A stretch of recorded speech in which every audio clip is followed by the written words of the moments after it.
நான் எலக்ட்ரானிக்ஸில் ரொம்ப இன்ட்ரெஸ்டடு. ஆனால் எலக்ட்ரானிக்ஸ் என்னால் கற்றுக்க முடியுமானா, கண்டிப்பாக உங்களால் கற்றுக்க முடியும். இதுதான் பார்த்தீங்கன்னா, பிசிபி பிரிண்டட் சர்க்யூட் போர்டுன்னு சொல்லுவாங்க. நிறைய பேர் மதர் போர்டுன்னு சொல்லுவாங்க. ஸோ இந்த பிரிண்டட் சர்க்யூட் போர்டுன்னு எப்படி டிசைன் பண்ணுறதுன்னு சொல்லிட்டு உங்களுக்கு ஃபுல்லாக டீட்டெயிலாக வேணுமா கமெண்ட் செக்ஷனில் க்ரீன் கலர் ஹார்ட் சென்ட் பண்ணுங்கள். ஆல்ரெடி ஒரு PCB design red colour heart comment பண்ணுங்கன்னு சொல்லிட்டு போட்டிருந்தேன். ஸோ எல்லோரும் கமெண்ட் பண்ணிங்க. So thank you. ஸோ இப்போ உங்களுக்கு இந்த பிசிபியில் என்னென்ன காம்பவுண்ட் இருக்குன்னு சொல்லிட போகிறேன்.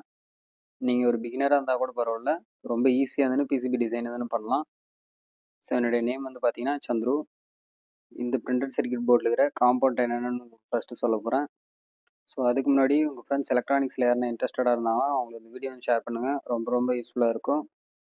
ஃபஸ்ட்டு பார்த்தீங்கன்னா ஹெட்ரு பின், நெக்ஸ்ட் பார்த்தீங்கன்னா கெப்பாசிட்டர், அடுத்து பார்த்தீங்கன்னா இண்டக்டர், இது பார்த்தீங்கன்னா IC, capacitor, inductor, potentiometer, resistor, diode, header பின்.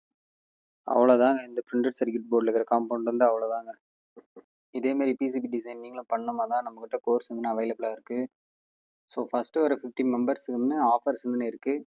ஸோ உங்கள் ஃப்ரெண்ட்ஸுக்கு இந்த வீடியோ ஷேர் பண்ணுங்கள். ரொம்ப ரொம்ப யூஸ்ஃபுல்லாக இருக்கும். இதேமாரி மேலும் நிறைய எலக்ட்ரானிக்ஸில் இன்ட்ரெஸ்டான விஷயங்களை தெரிஞ்சுக்க மறக்காமல் நம்ம சேனலை லைக் ஷேர் சப்ஸ்கிரைப் பண்ணுங்கள் கைஸ். தேங்க்ஸ் ஃபார் வாட்சிங்.